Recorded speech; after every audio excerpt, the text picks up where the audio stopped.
so I've got my notes. So if you're ready to go, do you got a water? I got a water. Great, I got my water. All right, so I'll count us down and we'll go in 3, 2, 1. Hey, welcome back, everybody. Jeff Frick here, coming to you from the home office for another episode of Work 20XX. And we got one of the greatest OGs, I think, in the space. He's been in it from an occupier point of view. He was early at WeWork. He's now at McKinsey. And they just came out with this huge report, 64 pages.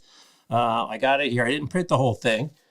Full disclosure, but we're going to dig into the details, and it's really looking forward and some scenario planning about what might be happening as we get more towards 2030. So welcoming in from New York City, I believe, he's Phil Kirschner, the senior expert and associate partner, real estate and people and organizational performance. Phil, great to see you.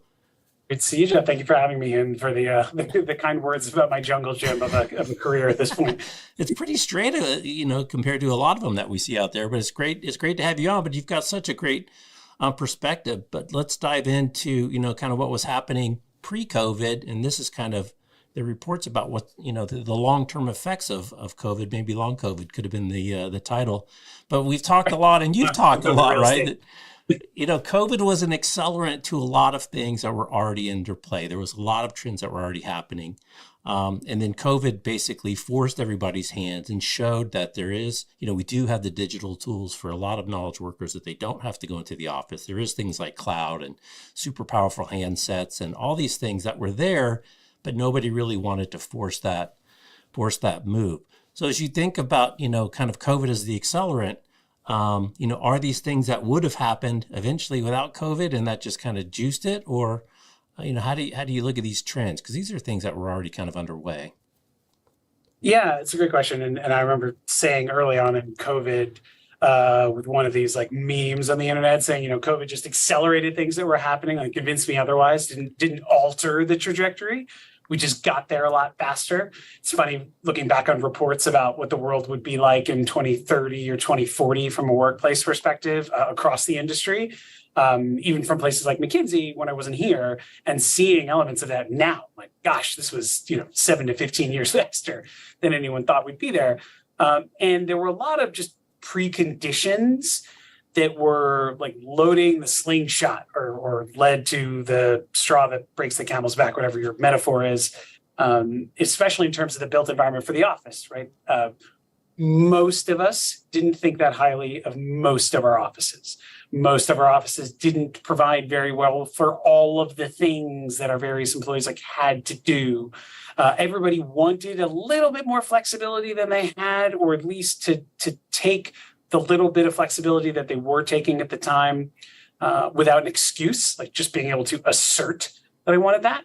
And then in the background, I think you had sort of the experience economy writ large, like making it really great to be in other retail or hospitality contexts, enabled by new technologies and mobile technologies. And most of our homes were very quickly becoming smarter and more dynamic than the offices we were going to and spending most of our time in. So all of that was just like loaded. And the only real barrier to employees taking the flexibility that they now are vocally, saying they need, it's keeping them in their current jobs or inspiring them to take new ones. The only barriers were like leadership culture, leadership belief around output, and paper. We still had stuff we put our hands on. And COVID just like ripped the Band-Aid on both of those things because there was no more leg to stand on to say, if we're not all here at the same time, the company's going to go down in flames. And everybody just was like, right, I guess we're not printing those things anymore. And paperless and e-signatures, all those things that we were probably getting to just got pushed through. And like, here we were. The only thing now that would get people back is either like mandate or choice. Right. So let's get into the report. Before we get into the details, a little bit of background on kind of the scope of the report. I love longitudinal data. I love when you actually get the real data. So this is really focused on, you call them super cities, right? And then you're doing some scenario planning around the 2030 timeframe. And it looks like quite an exhaustive list of cities and a huge crew that put this thing together. Give us kind of the quick summary on the work itself. Yeah, so just for anchoring in perspective, This report comes from the McKinsey Global Institute, which is our sort of think tank and economics engine. What is interesting for MGI, anyone who's not as familiar relative to like normal McKinsey, is that while we can showcase and do and like bring MGI experts into client conversations, like they don't look at client data, right? There's like a very hard line there. So this is longitudinal, external oriented, like proprietary research that combined like new surveys that were run around appetite for sort of places where we work and shop and live in the megacities, as you highlighted, but stands on a basis of a group that is regularly kind of putting out predictions about like macroeconomic conditions. We have been for a long time looking at inflation impact on real estate, or sort of real estate's impact on global wealth and balance sheets. Those are some of the other hallmark MGI reports that this kind of like sits on top of. And the other largest one that probably predates this, most relevant for this conversation, is called the American Opportunity Survey. Cited in the report and was run just a year ago with 25,000 working Americans on their sort of not only perception of the economic environment around them, but desire for remote work. It's what we usually lead with, and how we know across ages and education bands and race and industry and suburban or urban location, like a real pent up demand for flexibility, where people were asking for it, taking it when it was available, and how remote and part-time working conditions were like affecting their economic outlook. So this is really great to layer on top of that with primary research, again, on like specific demand for space at the city level across assets. Right.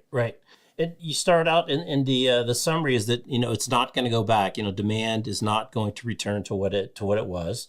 Especially in these kind of super-centered, kind of concentrated use, I would say, like over-concentration of knowledge workers and over-concentration of kind of office-only versus more mixed use, or even, kind of mixed economy areas that are the ones that are not going to suffer as much or haven't suffered as much, but the ones that are kind of single-use, central business district, a whole lot of downtown office and not a lot of retail, entertainment, or other things. Those are the ones that are really suffering the brunt and will continue to suffer the brunt, as you say, even through 2030. Yeah, and you hit sort of 2 points. So top of the house, like, hybrid and flexible work is here to stay. The daily utilization patterns that we're seeing across cities may continue to go up a little bit, but they will remain far below pre-pandemic levels, which sort of, I think, especially from your guests, were never 100%. Right. And that has come as a surprise to some leaders, but like they were never even close. So we're off of a base of something that was maybe 80% on a good day, but like the levels aren't changing. But what I really like were the two additional kind of layered perspectives in the report. One, that are like human behaviors and expectations have changed, by which I mean just like me as a person walking around in the world, I shop differently, I eat differently, I may live differently. COVID created a lot of change, just like who we are as individuals and families. And we do not expect there to be like a reversion in those behaviors. If someone used to go to the bank branch to do their banking, and like COVID kind of forced them to either force their bank to become more digital friendly or force them to adopt more like digital banking practices because they didn't want to or weren't allowed to go to a bank, like that person's not gonna go back. We like to buy online and return in store. That's not going to change. We want those like multimodalities. And then in terms of individual cities, you're right. Like there is a makeup difference of both the kinds of workers and the companies in a certain metropolitan area, and then just the physical, like urban planning profile of those places. So the ones that are kind of more homogeneous from an asset class perspective, like this is downtown, nobody otherwise lives here or plays here. This is downtown. And cities with higher percentages, as you said, of like knowledge workers, those two things are the 1-2 punch where you will get London and San Francisco that have these kinds of elements and will probably struggle more than even, New York is a major city, but is more dense. And even with our like multiple quote unquote downtown cores, Midtown and like World Trade Area and now Hudson Yards, there are still people who live there. Right. And we expect that to increase over time. We expect the percentage of sort of office or workplace to exhale a little bit into the suburbs, but it quantifies the sort of structural difference for New York, which has the same knowledge worker population than like a San Francisco or London, versus other cities called out in the report, like a Paris or Munich or Tokyo, that have like, smaller, may have more density of office, but it's not as big. And there's a lower percentage of traditional knowledge working industries there. It's like more mix of smaller companies. Right. So that just creates a different hypothetical future for these different typologies of cities. Yeah. And it's, and even within like the maps that you had in the report of Manhattan and San Francisco specifically, even the kind of the micro segmentation within the city was very, very different. If you were in that super dense, kind of downtown office area, had a very different profile than even just a little bit outside of those neighborhoods or, even further out. And I think, the other interesting fact that came up in the report is, when you've got a forced kind of reset, which Lower Manhattan saw, after 9/11 for a horrible, horrible reason. That said, there was an opportunity to kind of rethink that area from a development point of view. And I wonder, and you see kind of with old stadiums, when they blow up an old stadium, like, wow, I didn't think a stadium could ever get old enough to blow up, but they do. And you're seeing in kind of this modern new stadium, it's much more of a heterogeneous area. We have here, in San Francisco, Oracle Park, built in 2000, cutting edge baseball park when it came out. Now we had Chase Center go up about a year or so ago. And Chase, you see, is a complete, it's a real estate development project that happens to have a basketball court in the middle. It's got restaurants, it's got entertaining, it's got parks, it's got office. So, is this really an opportunity, and will this force things in like kind of second tier, third tier buildings? Because you said, kind of this flight to quality. Will this maybe be the impetus to see some significant, refactoring of these places that just aren't going to be able to adapt very easily? Yes, I think that's absolutely true. So there is a, not only a flight to quality, but the flight to like class AAA capital Q quality, right? Where the post-COVID, especially in the office asset class, we think is going to force a like bifurcation even within the top 1% of buildings, right? What does it really mean to be a trophy building now in terms of location and experience and diversity of asset mix and typologies, things that you find in the building? And yeah, you're spot on with the stadium.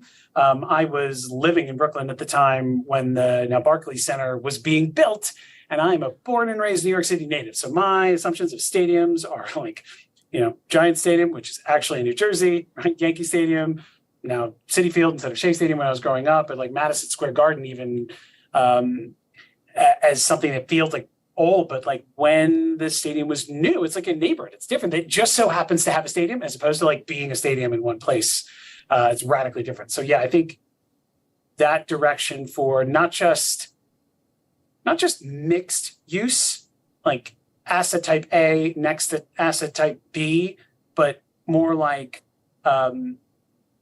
almost like horizontal mixed use, like asset to asset, every individual building, we sort of expect to be able to do multiple things, either intentionally or planning, as we call in the report, for more like neutral use. Right. We may not know what the demand is in the future, but we hope that both sort of municipal code and construction techniques and innovation allow us to build a space that like, yeah, great, office now, residential later, factory later, don't really care. The skeleton of the thing is such that it can evolve over time. And that's going to take a lot of coordination from a lot of partners to make real. But in particular in cities like New York, and this isn't like directly addressed in this report, but in other thought leadership and reports of ours around like sustainability, New York already, a city like New York has this pressure on oversupply of traditional office stock. But we also have one of the more progressive energy efficiency laws going into effect starting next year. In Local Law 97, where buildings will start to get charged for inability to meet certain sustainability goals. So it just adds even another element to, like, if you are, single or small owner that's got a building that's not going to make the grade on just overall experience or the neighborhood, and the city is going to start to penalize you for not having, be up to spec from an efficiency perspective, like where's that money going to get passed on to? And hopefully will push the supply and demand reckoning that we can do more of the downtown New York kind of projects without necessarily the incentives that were required at the time for an event, as you said, that nobody wanted to happen. Right. It's interesting what the final incentives are that get the needle to move. But, I want to kind of stay on the experience piece and talk about changes within the real estate world and the facilities world. I had Tracy Hawkins on, and she was talking about when she was on at Twitter, and they got moved from, kind of working for the CFO to working for the HR. And, you mentioned Kate Lister. She talks often of kind of this holy triangle of HR and facilities and IT, right? Because then IT is the one that has to put all this stuff in, and really thinking much more about the employee experience and what role does facilities and real estate play in that versus it's just a cost center and we're working on simple things like efficiency. And that's really changed in a big way, kind of the role of the real estate professional and what they offer now to the company and the organization to help people be more productive. Yeah, you're right. It was always the holy trinity or the three-legged stool or some metaphor to say, if you want to deliver a positive, let's just simplify, say, built environment workplace experience, take the digital out. You need IT, HR, and real estate to play nice together. And it was fine, even for very progressive programs, like ones I've been involved with both as a practitioner and consultant, to have everyone stack hands on the real estate committee. It didn't really matter as much who was reporting to who. It would be helpful if, like, one of the parties, had particularly senior, you needed sponsorship, but it was fine to have it be by committee, because it was mostly oriented around the built environment and less the holistic employee experience or employee value proposition. Those two things are inextricably linked now because of COVID. So there's absolutely a need, we were kind of recently, to shift the real estate mindset from like bricks and mortar to people and places. And that I don't think it's good enough to have the committee anymore. We believe one of the hallmark kind of best practices for delivering a best-in-class overall workplace experience, inclusive of when we are not in the company's built environment, is having, not only elevating the real estate function, but having a dedicated executive who is responsible for like what it feels like to work here. And we recently did a survey of 50 senior workplace real estate or people leaders, asking them for their current sort of position for their company around 12 best practices that we put together based on our most transformative clients, the ones who've had the highest level of portfolio change while sustaining increasing levels of employee experience or engagement or organizational health, depending on which rubric they were using. But we had asserted that there should be a best practice around that, and actually multiple of the people who were going to participate in the survey, who are helping us evaluate the survey itself before we sent it, added the point that you need a dedicated executive accountable for workplace experience who has strong budget influence. That person has to exist. They all said that's really important, but by adding that strong budget influence qualification to the question, I think the average responses went down very quickly. Tracy, you said had a role like that. The fully distributed or remote companies would say that's head of remote, head of virtual first. We're seeing, as you said, some real estate groups, as they're migrating into HR and out of finance, the CHRO or Chief People Officer is being rebranded into head of people and places or something similar like that. Right. But those roles are so important because you need someone who is credible enough to say to the local employee population in Chicago or wherever, if you are willing to cut this space, or we believe there's an opportunity to cut the space, we can also assure you that the net experience is going to go up. We almost like a fortress budget. In the same moment, they say, I'm going to cut your space in half, but here's this totally immutable amount of money that you can now use for the holistic employee experience. If that's like events in the office, or giving people co-working passes where they are, or buying that like iPhone application that everybody's always wanted and you've never been able to give them. We don't know what that thing is, but the direction of like less space but higher experience is where we're going. And real estate groups and the employees subject to their policies have just been conditioned forever that this is always a take, always less. It's always more efficient. It's always smaller. And we need an upswing now with some assurance that we will deliver you a better holistic experience, us in real estate and IT and HR, like working together better than ever, even as we possibly like rationalize the portfolio. Right. I love that. So let's talk about data then, because, there's the data, the obvious follow-up is, how do you measure improvement on employee experience? But even just more generally in the industry, I was talking to Julie Whalen and she says, still it's all the Castle Systems badging data. That's still like the biggest data set that everybody's using. And you talk to Ryan at Miller Knoll, he's like, there's all kinds of sensors that we can use to tell if people are activating spaces and using spaces. And now that there's not this kind of one-to-one mapping of a person to a chair, and to know whether people are effectively using spaces and efficiently using spaces, and are they creating great output from those spaces? I mean, the data challenge is very, very different. And it sounds like the data kind of respect for data, tracking data, I don't know what the right adjective is, has kind of been lagging. So what's kind of your take on how to use data better to accomplish some of these objectives? Yeah, so the best practice, again, this goes a little bit back to the workplace experience survey that I mentioned in addition to the report. There isn't going to be a fixed answer to what is now a very flexible, retail-oriented problem about how we work. Even if I have the same job for the next 10 years, my mood may change, my project may change, my coworkers may change, my family needs may change. Like my patterns or preferences are going to change. Therefore, we believe you need to have a workplace program and a physical real estate portfolio that is responsive to change.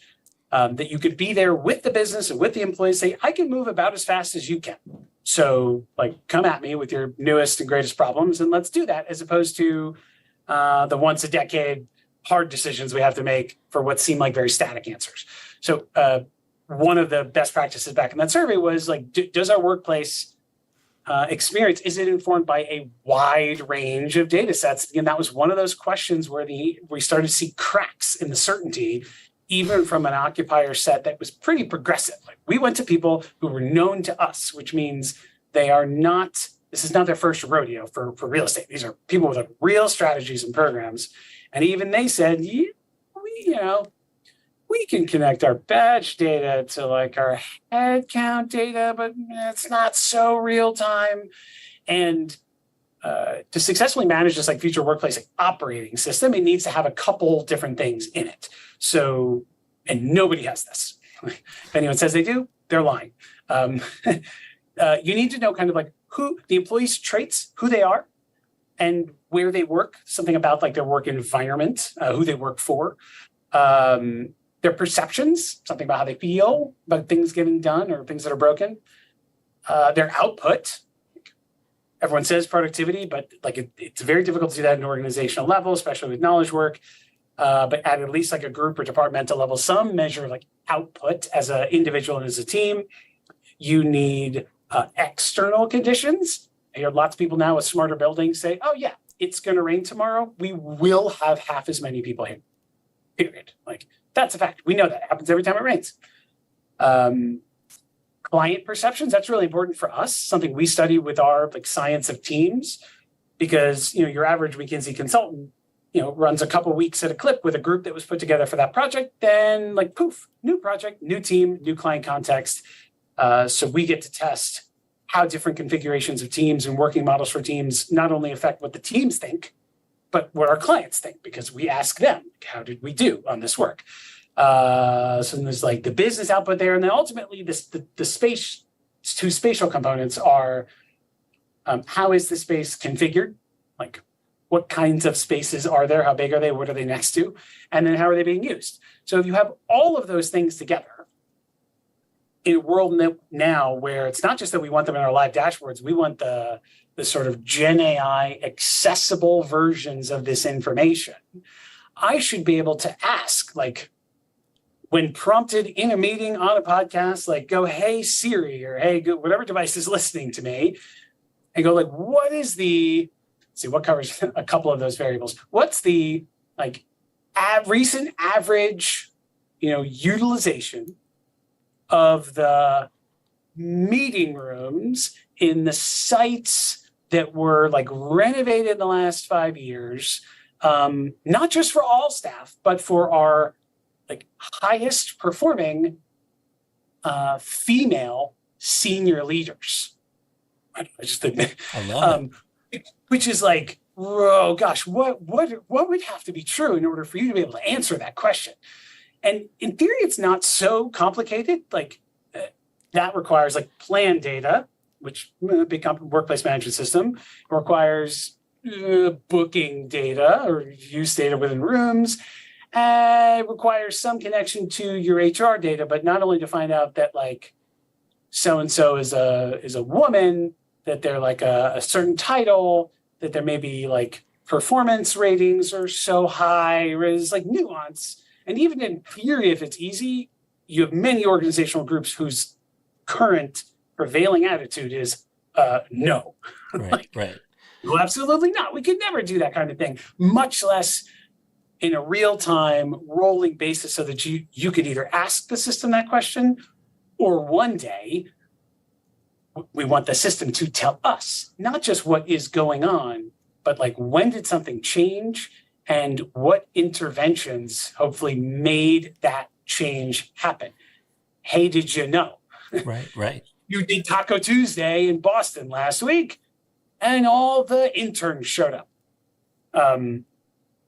So go, like, oh gosh, what was that about that event? It did it. Let's try Cupcake Wednesday. I don't know. Cupcake Wednesday didn't work. Oh, back to Taco Tuesday. Like, right. That's how we make a responsive program, which really shouldn't feel that different to anyone who does retail-oriented customer analytics.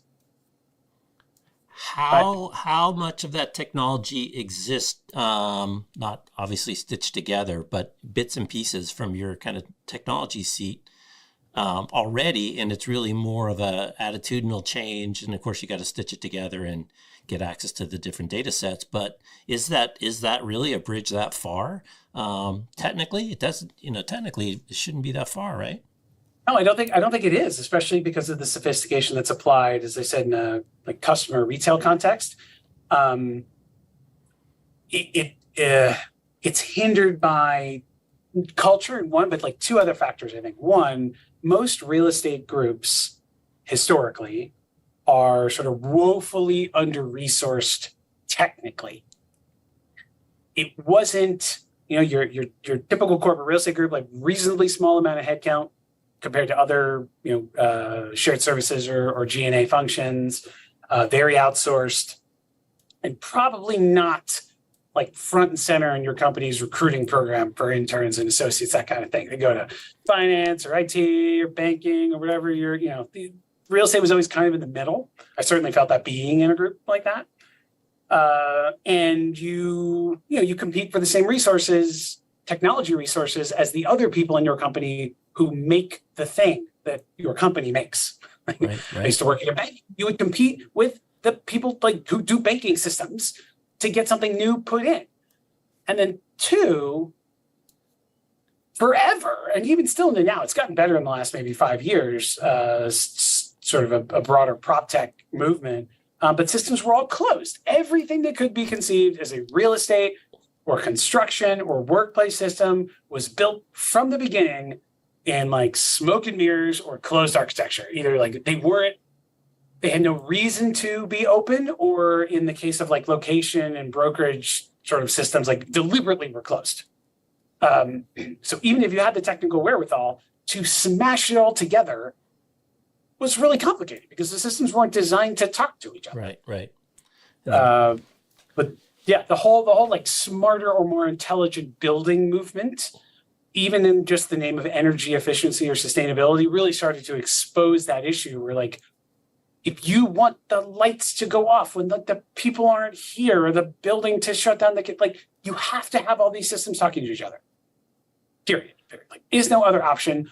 All of you have to shape up, and the ones that will like started to win. Like we can be the best system this because we're open and secure and like integratable with all of your other things. Interesting. So, what are if the sustainability pushes the catalyst that finally tips that thing as well? I think it was the catalyst that started to like normalize the conversation of open systems in sort of the built environment, and then for the more like earlier steps in the value chain for real estate, location analytics, like. More and more people were figuring out like a lot of this is intuitable from global data, and like new entrants came in, which maybe caught, brokers or other similar players like off guard by like, oh, wow, you have shockingly good information about this. Because again, we saw it in residential real estate first, right? Aggregators and new methods for like looking for pricing. It just was like carrying over. And then for the internal environment, the workplace experience apps, that's there. Like API accessible floor plans or like algorithmic space planning. Like you don't need a planner to say like you should reorient the groups like this. That's better. It's here today. It's just difficult to make a case to invest in those new tools for some real estate groups, and they don't have the people who can like roll up their sleeves and say, yeah, I will do that. Yeah, interesting. So I want to shift gears a little bit and talk about flexibility. And one thing I noticed in the report is even in the spread of different kind of days in the office, anticipated days in the office by industry and by geography, et cetera, it was always between 3 and 4. And I was just talking to Julie Whalen from CBRE, and we were talking about kind of the 2.5, over under on 2.5 since there's 5 days in a week. But I was caught by yours that everything fell kind of in between that 3 to 4 range. It didn't really fall below 2.5. And I guess everybody's given up on Fridays. I wonder if that, when you think about variability and flexibility, how long will, days of the week be the right measure versus, we plan our days in hours, right? We don't plan our days in days, and hours are a subset of that. And there's plenty of research to show that, flexibility in time is more important than flexibility in space. If I can drop the kid off and then go to the office or whatever. I didn't see that as much in the report. Did I miss it, or are people still not thinking that way? It's included, but it's a broader question. So first, just like on flexibility, I think it's important. I hear from a lot of clients, like they want to enter the conversation talking about remote work, and like not every one of my employees can work remotely. To which I will say, like, yes, but that doesn't mean they don't want to work flexibly. That is the primary finding in the research that sort of predates this one. For us, it's that American Opportunity Survey, or what was originally called the Great Attrition, Great Attraction research has become our talent trends research. Anything you see from McKinsey around sort of why people quit or what it's going to take to get them back. Not focused on the built environment at all. Any of that stuff, which has been updated like every couple of months for the last 3 years. Like flexibility is number one, doesn't matter who you are. And especially for companies struggling to find talent, it like next to compensation is the very next thing that people are looking for. Even for very industrial clients, I've heard teams tell me, someone who's struggling to get workers into a factory, because forever it's always been like you come and you work an 8 or 10 hour shift. As soon as they start to say, well, we have a model that allows for like slightly more configurable 4 or 6 or 8 hour shifts, people were like, they get hundreds of applicants. It's not always like I have to work from home. It's just like, as you said, I want to configure my day and my week a little bit differently because I see that is possible now in lots of different arenas. And if one company can do it or one like retail component can do it, then like I expect you can also do that. Right. So first is like demand for flexibility. Then when it comes to sort of the remote work, as you said, yes, we are hovering in a sort of 3 and change days worked in the office at the global level. So like it goes down close to 3 and more like knowledge worker centric cities and cities with longer commutes. Right, the commute is the number one reason, like the number one hurdle you've got to cross. And in broadly speaking, Asia and more like group-oriented cultures are places where it is harder to productively work in the home because like either they are smaller or there are more people in them due to generational like traditions. It's like, a half a day to a day click higher on average, but like nowhere near where we were before. And I think what that I really translate to, pre-COVID, we were never all in the office 5 days a week. And I'm generalizing now for the sort of knowledge worker set. It wasn't 5, it was 4, like top of the house. And if you asked most people, how much flexibility do you want? Anyone who ever told me was like, yeah, a day-ish, maybe 2, sometimes. And all that COVID has really done is taken that answer to be like, oh no, 2, maybe 3. So the battleground is that 1 extra day. Like, I have no problem commuting or going in twice a week. The 3rd day, I have to think it's meaningful. The 4th day, I have to want it. Right. Like there's a level of magnetism. And, while there are differences sort of between industries and company sizes, as you see in the report, the differences are moderate. Like they're in quarter day or half day increments. Right. We're not talking about 1 wants 2 and 1 wants 5. Right.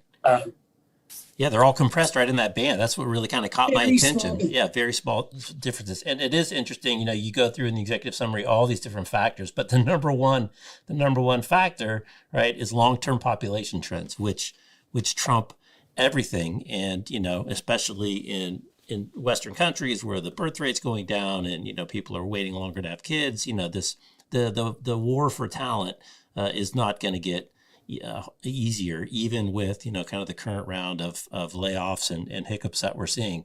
But let's go kind of back to the experience to make it, I want to go in. And to your point, there's some stuff I just can't do at home. I can do email at home. I can do Zoom calls at home. But Herman Miller's got a great report about the big 3 things they like to talk about that you can't do at home.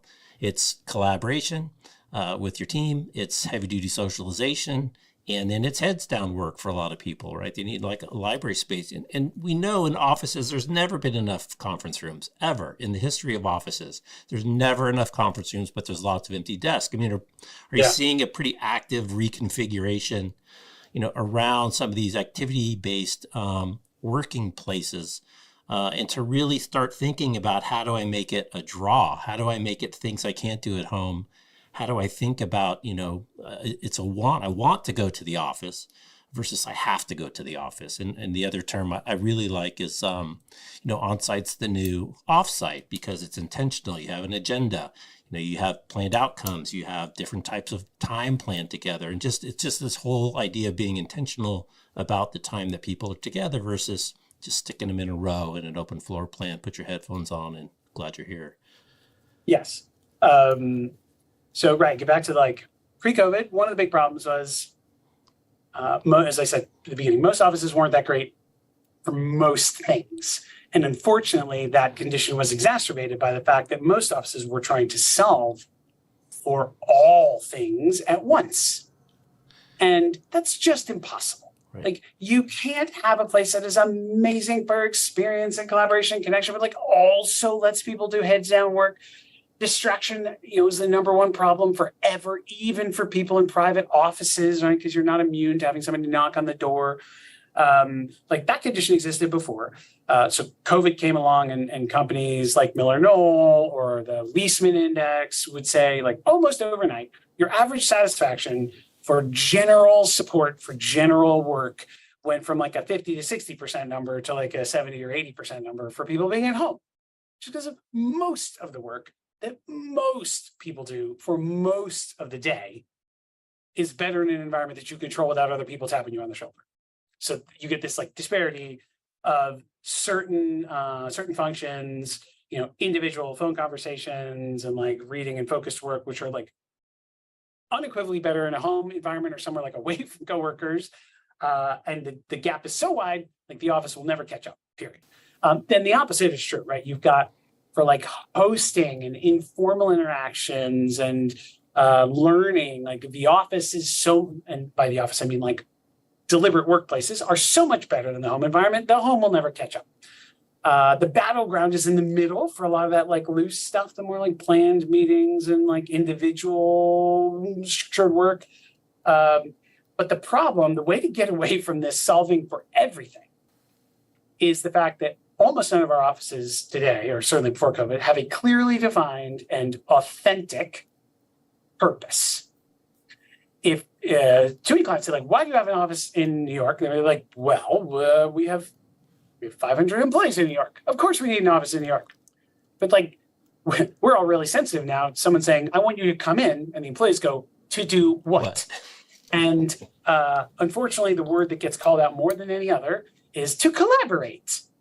And I have a slide somewhere comparing recent headquarters announcements from a major global private equity firm, one of the major tech firms, and a fast food chain that are like nearly identical. It's scary how close they are. And like, this isn't good enough. And when you think in one respect to the like functional balance of the office is good for some things and not for others, companies that want to inspire presence need to, it's like the scales of justice. Like you have to keep adding things to the side that's the office. And it can't just be words like collaborate. The best example we've seen for some of our client work, and we wrote about this in an article about making real estate a competitive advantage, a year and a bit ago. It's a life sciences firm that like has a renovated headquarters during COVID, and their kind of head of corporate services like defines one of the major reasons for the headquarters existing is to either like follow the molecule or to accelerate clinical speed. And in my big list of, I do focused work and I collaborate and I learn and I host visitors, all the normal stuff. If I'm a biomedical student who signed up to work for a life sciences company, this like aligns with my personal values and fulfillment. And you plunk another coin on that side of the scale that says like accelerate clinical speed.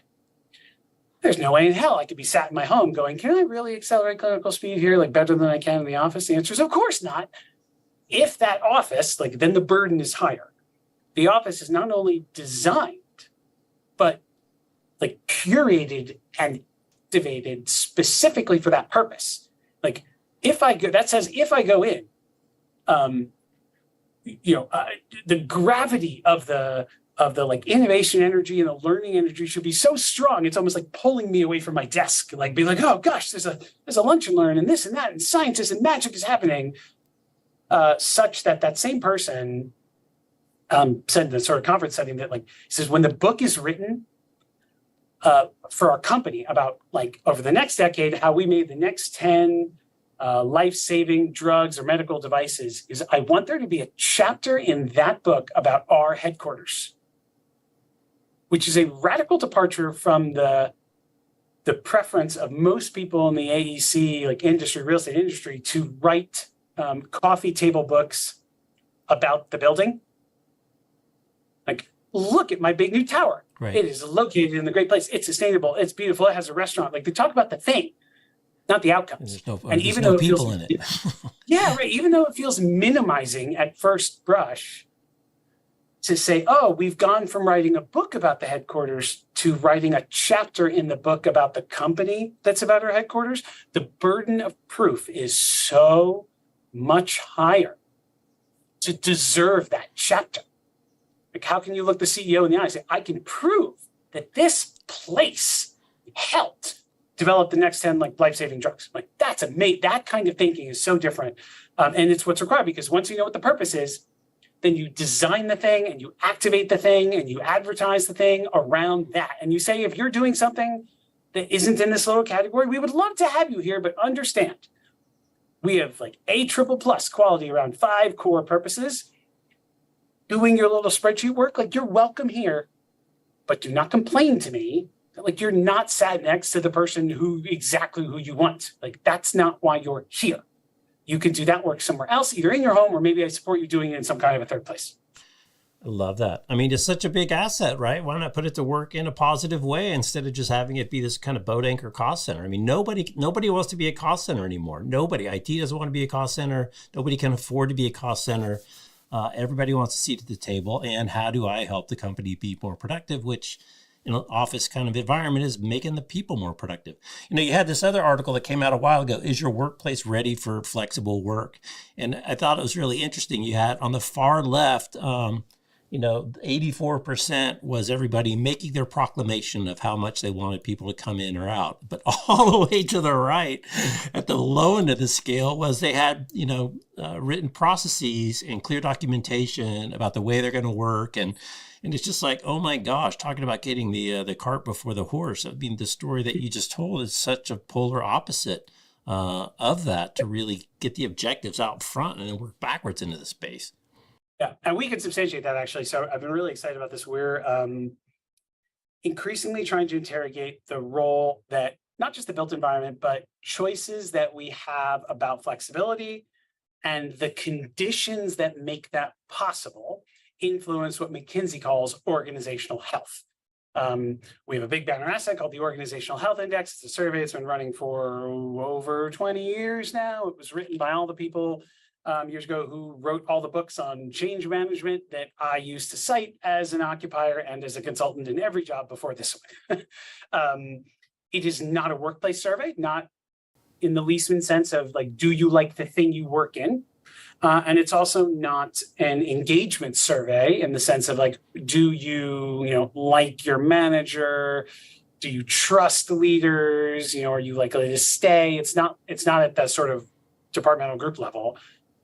It is a measure of frequency of organizational practice. The work that you do, but the result is truly like how the company is wired. So I'm excited that we're starting to explore the role that the flexibility has on that, because higher organizational health, we can actually forward correlate with higher sort of business performance. Companies that score highest on the OHI have a 3 times higher likelihood of like positive return to shareholders. So it's a big deal. We've just started doing this, but in early studies, we're starting to see if employees who believe that they have flexibility, they say, I have flexibility in where or when I work, are 1.5 times more likely to agree that they believe their work culture is positive. Right. The culture of the company that has a lot to do with like open, transparent, trusting. Again, it's not do I like it here. It's measures of like organizational culture. So 1.5 times more likely, which is great. People who agree that when they are asked to be on site, or when they have to be on site, that site, and I say site, not office, because we include people in like mining and industrial context. This is not a workplace survey, so work. If you agree with the reasons why you're asked to be on site, or you believe that site you're going to enables you to do your like work productively and well, it goes from like 1.5 times more likely to more like 2.25.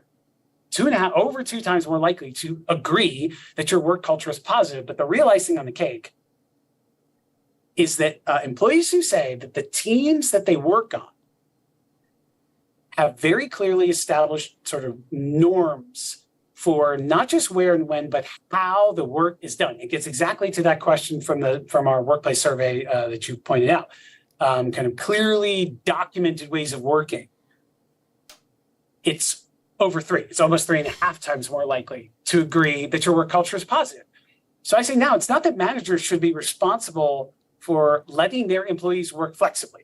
It's that managers and the organization at large have to be responsible for creating the conditions, for doing the work about the work, for rewiring the organization so that you can work in a more remote, virtual, digital, distributed, and asynchronous fashion, even if you're sat right next to the person that you're doing work with. Because then that means the time you're together can be better and more meaningful and more authentic and more like connected, and not the day-to-day nonsense that we used to say you have to be in the office for. And COVID created 2 real problems for organizations that are trying to like modernize and digitize. And one is around talent. Like the best talent wants flexibility, period. If you take that away from them, they will fight you on it. So you don't want to be in that condition because you need better talent than ever. But 2, companies like McKinsey are telling you got to go fast, like even faster. Gen AI, like new tools are here. You have to move forward. And a barrier to speed is coordination problems. And hybrid, not knowing who is where and when, is inherently a coordination problem. So if you can't break the work down into little chunks and have more of it happening continuously and asynchronously, instead of waiting for the meeting and then the committee and then the approval to do every little thing, like, you will stall. You have to do this. It is good, not only good for the company, allowing you to move at speed and be more agile, but it lets your employees feel more positively about your work culture and gives them the flexibility that lets you ultimately reduce your space consumption, save a whole bunch of money, and be like really good for the planet. Our friend Darren is smiling from wherever he might happen to be. Right? I know, we talked about that. One of my favorite lines, right, is asynchronous work and communication, right? Tap it on the shoulder is, all those things are good for all companies. All this, and I know your line, digital first, those benefit everybody to get good at those types of behaviors, to free up the waiting and the tapping and as Kate Lister would say, 9 floors, 9 time zones, or 9 countries. Most people haven't worked even in close proximity to their immediate team for a long time anyway. We're a globally distributed world. Yeah. Even if you're in the same building, you're often on different floors. Yeah. It's so critical. The companies that have it right are the ones that I think are hit the virtual first, but not placeless model for real estate. The Atlassians, the Dropboxes, even Andreessen Horowitz, had come out early in COVID saying yeah, we're remote first, but we will have places so that we can quickly, rapidly, and with incredible experience, show up in the same place at the same time in places where we need. But no, we don't have to be there all the time. It's for a reason. So these are companies that give employees extreme choice, but do choose selectively to continue having not even offices. Almost none of those companies call them offices. They'll have some other brand. It's a thing with a purpose. Right. So we go there. And if you want to go there all the time because you live in New York and you got 6 roommates and 2 dogs, great. You are welcome to go there all the time. That's on you. And that's a real sign of trust and assurance. And those kinds of companies also tend to think about nuanced, but importantly different kinds of metrics than the normal real estate groups and cost per square foot, whatever. They're thinking more in terms of profiling people and cost per visit and something much more transactional and much more interesting in my opinion. Yeah, I can't help but think of Steve Todd. He had a great line when he talked about, if people, what he did, he was smart. When people wanted to go flex space, he said, I'll let you go, but you got to tell me where you went and why you went there. And, he figured out really quickly, if I just got to do heads down work, I want someplace very close that I can just go. If I want to do some teamwork, I want to be on a transportation hub so we can all get in together and do our thing and then go home. And if I want a big client or, a big showcase, that's when I want the beautiful downtown, high ceiling showcase space. So, to your point, average doesn't work. Average never's worked. And, kind of microsegmentation around activities is going to give a much higher, kind of return on that investment because people are going to be able to do what they want to do well in those spaces that are designed to support that activity. Yeah, I love those examples. You need a culture on top of that, encourages people to share because you want, the head of marketing to say, hey, we just did our, quarterly offsite brainstorming thing, in this place. Maybe it's an office that we own, maybe it's a third place, but we did it there. And this is sort of how we sequenced it. We had breakfast, and then we did a great workshop that was maybe facilitated by a third party, neutral facilitator. Then we did a lunch, and then we all went to an escape room. I don't know. This was our little recipe of places and things that we did. And if they go, this is what we did, and my team came out of it wanting to just crush the next month, being yeah, we were charged. And they share that on the company Slack or Teams that someone in some other group, accounting is well, can I have what she's having? And not to have that choice be hard. If they say, I want that, and then some combination of workplace experience, team, real estate, someone goes, oh, I can curate exactly what just happened for you.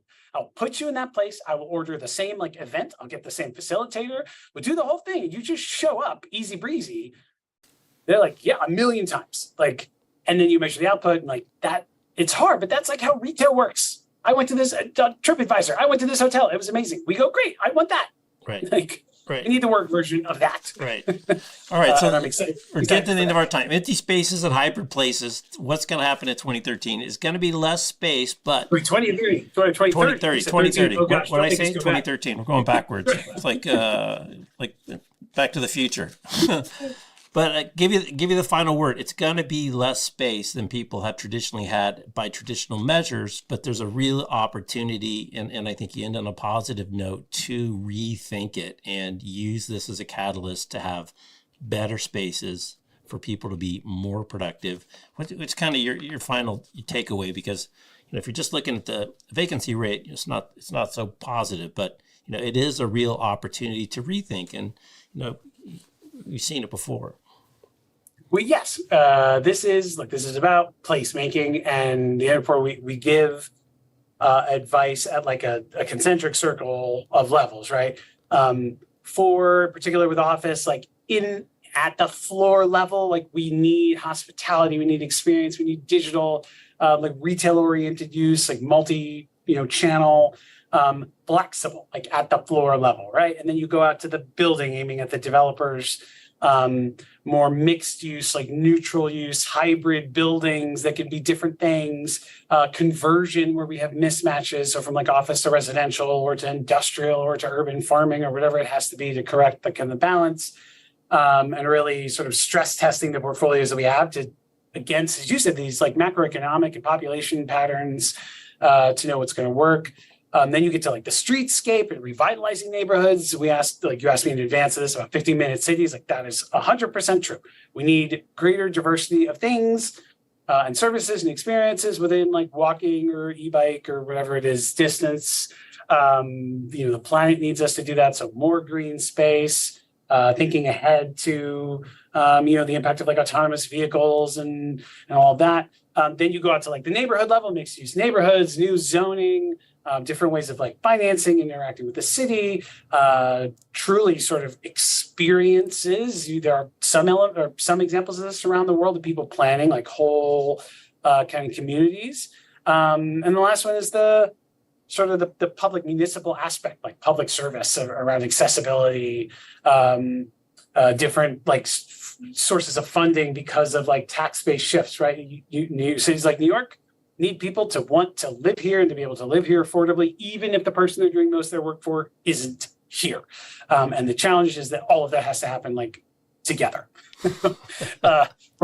which is terribly complicated, but I try to be the optimist. I'm very excited about that future in a city like New York or otherwise. Yeah, well, I love it. Well, Jeanette City-Connor, we talked about briefly, who worked for Bloomberg and helped convert New York into a bicycle city, and she converted all those kind of random spots in the middle of intersections into parklets.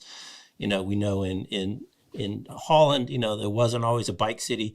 So change can happen. It can happen. It takes a little effort, but it's not impossible. It is not impossible. Yes, and now I see like every time I cross a streetscape in New York that has like become car free, my brain immediately is just like, oh, but what if it was just like one block more that way, or one block, like we could do it. It's so close, and like fingers crossed. So I said the optimist, but we'll continue to study as much as we can, and hopefully, our perspective again from the Institute side, which is not like informed by our client work, and also we are not a real estate services provider. We don't do brokerage or architecture or facilities management, any of those things. We serve companies in the business of developing and investing and operating, and like even disrupting real estate, but like we don't do core real estate services. So hopefully this report, while some of the core messages you said is similar, like is accretive to the industry at large because we're independent from some elements of this, where there's always like, of course the designer wants it to be bigger, of course the broker, So I hope this helps, like for everybody in their own agendas inside the real estate company, inside an occupier. That's what we want to be like moving towards this positive direction. Yeah. Well, it's good when a lot of the original research kind of lines up, So Brian Elliott in Future Forum, he's got his research, Ryan and the work they do at Miller Knoll, they've got their research with Julie's research. So it's good. I mean, there's a lot of very easy to identify patterns that people can embrace to try to get ahead of this a little bit. Yeah, we got to like box in the executives a bit who go, oh, but this. You say, oh, well, McKinsey said that, or oh, CBRE said this. Like, force them to then have to look forward and be like, let's evolve and not try to go back. The pandemic's a bit of a portal. We got to go through it. And however many reports it takes from however many people to like get that momentum, we are just thrilled to be part of of the trajectory. All right. So Empty Spaces and Hybrid Places, check it out online. Phil, it was great to finally meet you in person, or virtual in person, I guess this counts. And next time in person. Really thanks for the time. I had two kids out in Brooklyn, so next time I'm out that direction, I'll give you a ring. Amazing. Thank you, Jeff. All right, thank you. He's Phil, I'm Jeff. You're watching Work 20XX. Thanks for watching. Thanks for listening on the podcast. We'll catch you next time. Take care. And out. All right. Awesome. How many monitors you got in front of you right now? Too many to count. 1, 2, 3, 4, 5.